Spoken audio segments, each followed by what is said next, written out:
기대 수명과 건강 수명. 사람 수명에는요, 우리가 쉽게 넘지 못하는 선이 하나 있습니다. 의학 기술이 아무리 발전해도 솔직히 말해서 사람의 최대 수명은 거의 변하지 않았어요. 예전보다 병도 잘 고치고 수술도 잘하고 약도 훨씬 좋아졌잖아요. 그래서 자연스럽게 이런 생각이 들죠. 그럼 사람은 이제 훨씬 오래 살게 된 거 아니냐고요? 근데 이 질문에 대한 답은 생각보다 단순합니다. 우리가 기대하는 만큼 길어지지는 않았다는 거예요.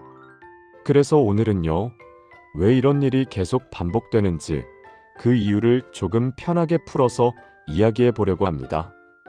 우리는 보통 수명이라고 하면 몇 살까지 사느냐만 떠올리게 되잖아요. 뉴스에서 평균 수명 몇 살이다, 이런 얘기 나오면 그 숫자 하나로 다 설명되는 것처럼 느껴지고요. 그런데 의학 쪽에서는 수명을 그렇게 단순하게 보지는 않습니다.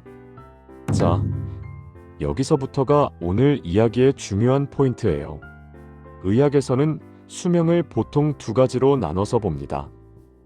하나는 기대 수명, 다른 하나는 건강 수명이에요. 이 두 개는 말은 비슷한데 실제로는 꽤 다른 얘기입니다. 기대 수명은 말 그대로 평균적으로 사람들이 몇 살까지 사느냐를 말해요. 통계에서 자주 보는 숫자, 나라별로 비교할 때 나오는 그 수치가 기대 수명입니다. 반면에 건강 수명은 조금 다른 개념이에요. 병원 신세 안 지고 누구 도움 없이 내 힘으로 생활할 수 있는 기간을 말합니다. 그러니까 아프지 않고 일상생활을 스스로 할 수 있는 시간이라고 생각하시면 돼요. 혼자 밥 먹고 걷고 씻고 밖에 나가서 볼 일도 보고 그런 시간들이요. 여기서 중요한 문제가 하나 나옵니다. 이 두 숫자가 항상 같이 늘어나는 건 아니라는 점이에요. 의료기술이 발전하면서 기대 수명은 분명히 늘었습니다. 이건 부정할 수 없는 사실이죠. 그런데 건강 수명은 그 속도를 따라오지 못했어요. 이 말은 무슨 뜻이냐면 우리는 예전보다 더 오래 살게 되긴 했는데 그만큼 아픈 상태로 보내는 시간도 같이 늘어났다는 뜻입니다. 주변을 한번 떠올려 보면 바로 감이 와요. 나이는 비슷한데 어떤 분은 아직도 혼자 잘 다니시고 여행도 다니시는데 어떤 분은 병원 다니느라 하루가 다 가잖아요. 이게 바로 기대 수명과 건강 수명의 차이에서 나오는 모습이에요.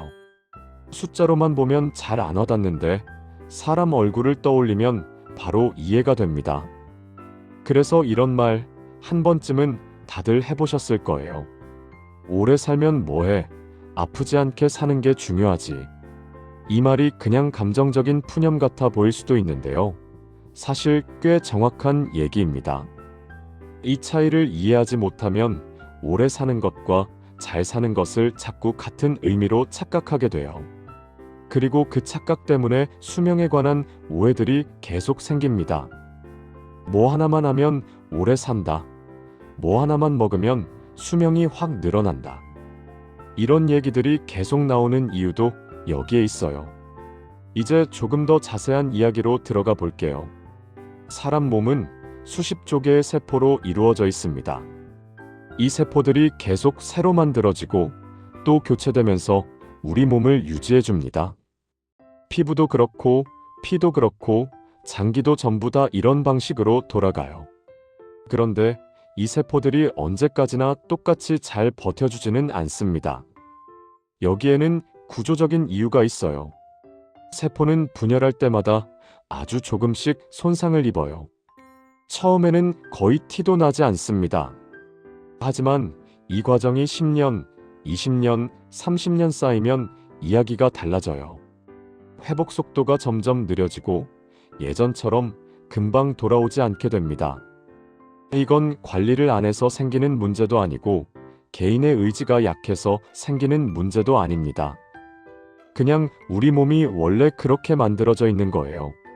이걸 조금 다르게 말하면요. 노화는 갑자기 찾아오는 사건이 아니라 아주 오래전부터 조금씩 진행된 과정이라고 볼 수 있어요. 어느 날 갑자기 늙는 게 아니라 매일매일 아주 조금씩 몸의 여유가 줄어드는 거죠. 그래서 젊을 때는 잘 느끼지 못하고 어느 순간부터 이제 예전 같지 않네, 이런 생각이 들기 시작합니다. 이 변화는 아주 천천히 눈에 띄지 않게 쌓여요. 여기서 많은 분들이 착각하는 부분이 하나 있습니다.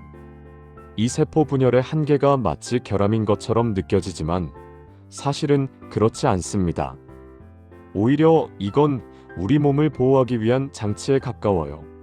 만약 세포가 끝없이 분열할 수 있다면 어떤 일이 생길까요? 암이 생길 가능성이 엄청나게 높아지겠죠. 그래서 우리 몸은 아주 현실적인 선택을 한 겁니다. 조금씩 늙는 대신 암 발생 위험을 낮추는 쪽을 선택한 거예요. 완벽하진 않지만 살아남기 위한 선택이라고 볼 수 있습니다. 그래서 노화라는 건 어디 하나가 갑자기 고장나서 생기는 일이 아닙니다. 시간이 지나면서 몸 전체가 조금씩 여유를 잃어가는 과정에 더 가깝습니다. 어제랑 오늘이 거의 똑같기 때문에 우리는 아직 괜찮은 것 같은데 라고 느끼게 돼요. 하지만 그 사이에서도 몸은 계속 변하고 있습니다. 그리고 여기서 아주 중요한 이야기가 하나 더 나옵니다.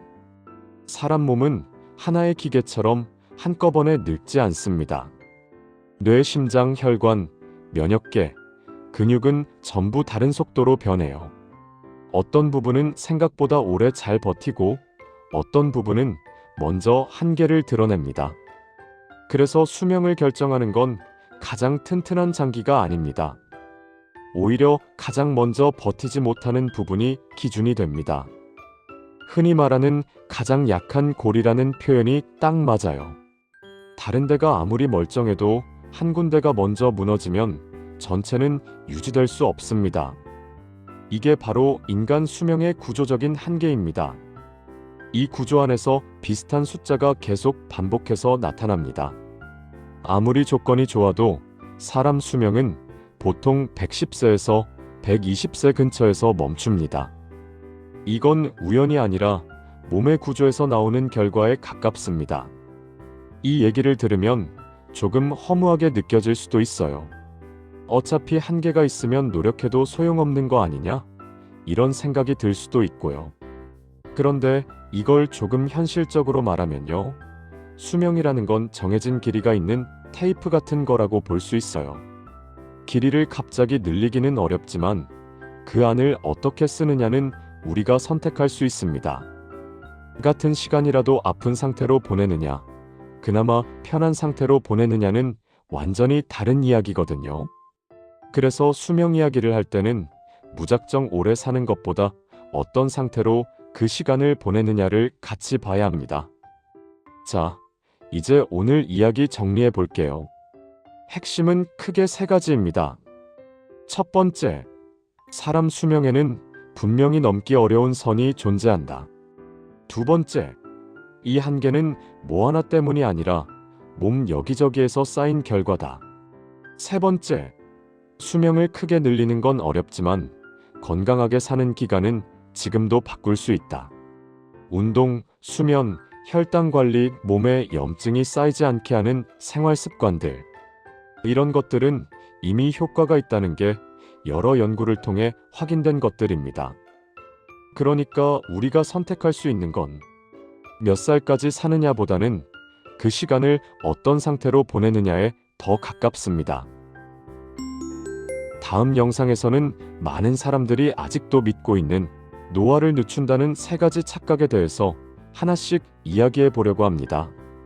오늘 이야기 조금이라도 도움이 되셨다면 다음 영상에서 다시 만나요.